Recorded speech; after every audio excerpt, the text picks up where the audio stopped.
Halo, jumpa lagi. Kali ini kita masih tetap membahas laporan keuangan, tapi fokus pada laporan neraca. Kita bedah satu persatu, kita pahami elemen laporan keuangan yang ada di neraca. Oke. Nah, ini adalah neraca,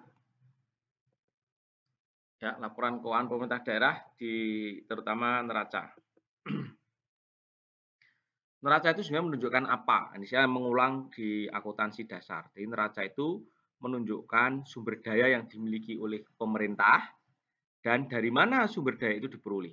Kalau sumber daya yang dimiliki pemerintah disebut sebagai aset. Dari mana aset pemerintah itu diperoleh? Ada dua, yaitu satu dari pihak luar, yaitu kewajiban atau utang, ya, karena harus dikembalikan. Yang kedua milik sendiri, milik internal. Nah, ini namanya adalah ekuitas. Nah, dari sini maka kita bisa menggambar persamaan dasar akuntansi pemerintah yang sama dengan organisasi bisnis, yaitu aset sama dengan kewajiban ditambah ekuitas. Clear ya? Jadi sebenarnya inilah yang ditunjukkan dari neraca, sumber daya yang dimiliki pemerintah dan dari mana sumber daya itu diperoleh. Nah, struktur neraca pemerintah sedikit berbeda. Kita lihat aset, asetnya ada aset lancar, investasi jangka panjang, aset tetap, dana cadangan, dan aset lain. Kewajiban sama dengan organisasi bisnis, ada kewajiban jangka pendek dan jangka panjang, dan ekuitas. Nah, kita masuk ke aset. Aset lancar.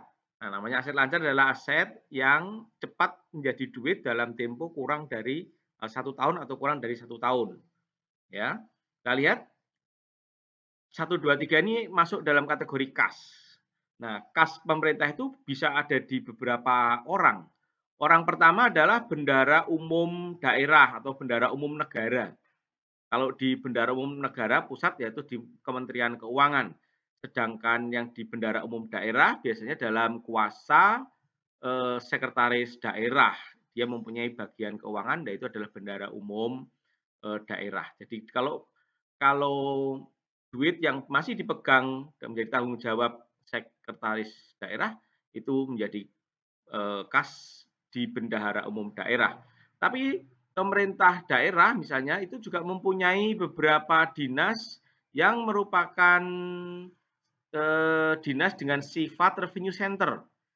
Jadi dia bisa memungut uang dari masyarakat, misalnya dinas pendapatan daerah yang ngurusi pungutan pajak, bisa pajak PBB, bisa pajak reklame, pajak restoran, hotel, dan seterusnya. Kalau di provinsi ada pajak kendaraan bermotor, itu masuk provinsi.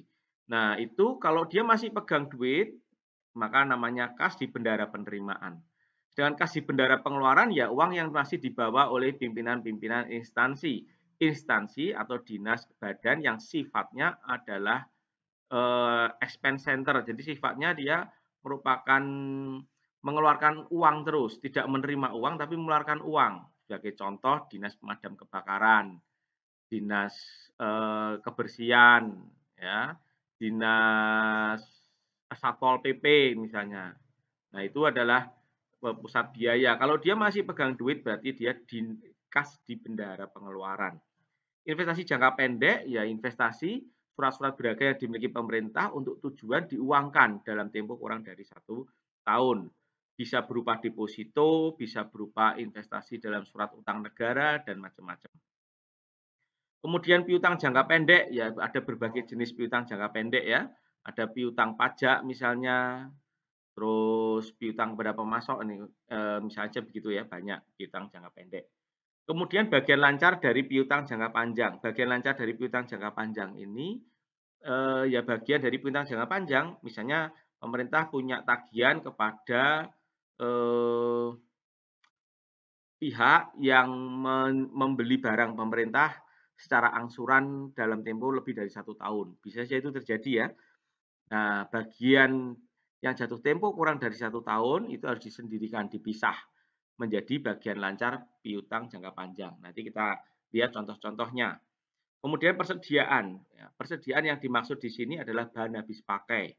Kalau di organisasi bisnis, persediaan itu barang dagangan, sedangkan di pemerintah barang habis pakai atau barang yang akan dibagikan kepada rakyat, misalnya sembako seperti itu.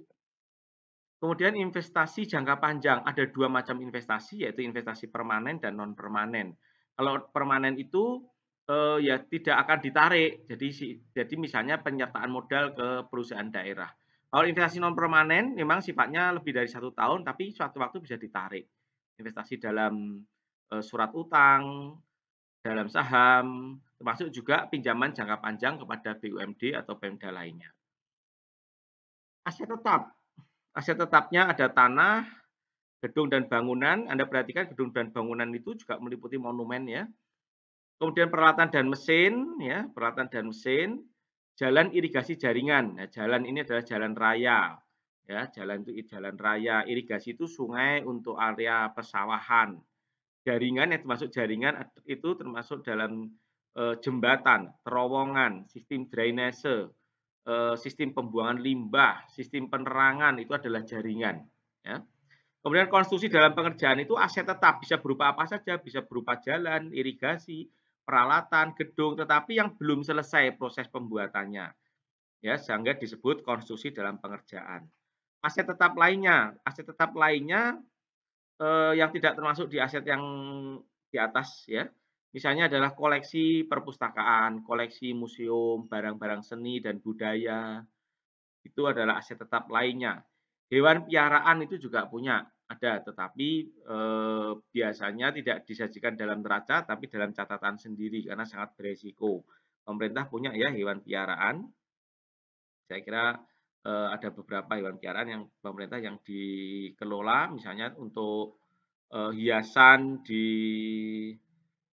alun-alun, hiasan di rumah dinas wali kota, bupati itu adalah aset juga.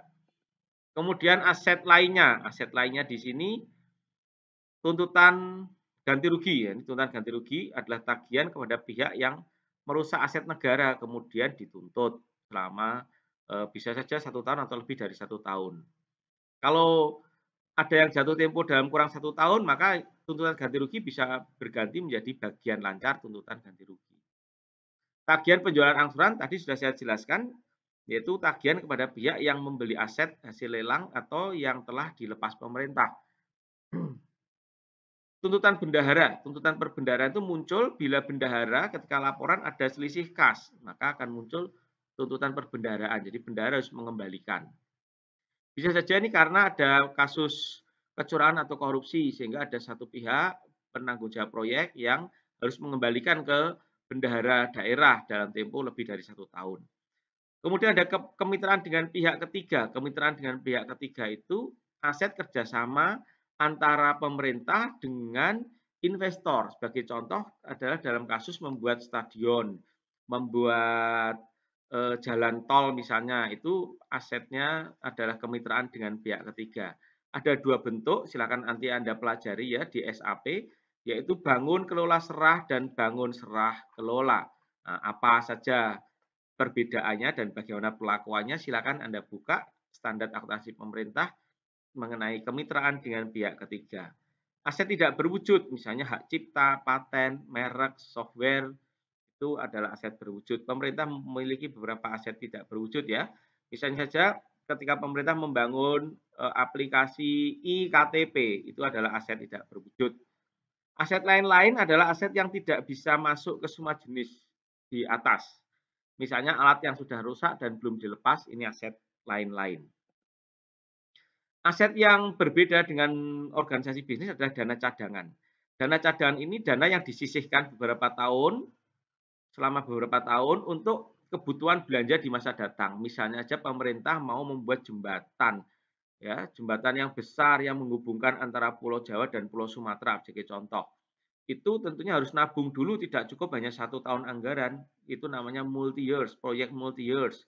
Maka perlu 5 sampai 7 tahun pemerintah harus menyisihkan dananya untuk nanti pada tahun ke-7 membuat jembatan yang menghubungkan Jawa dan Sumatera.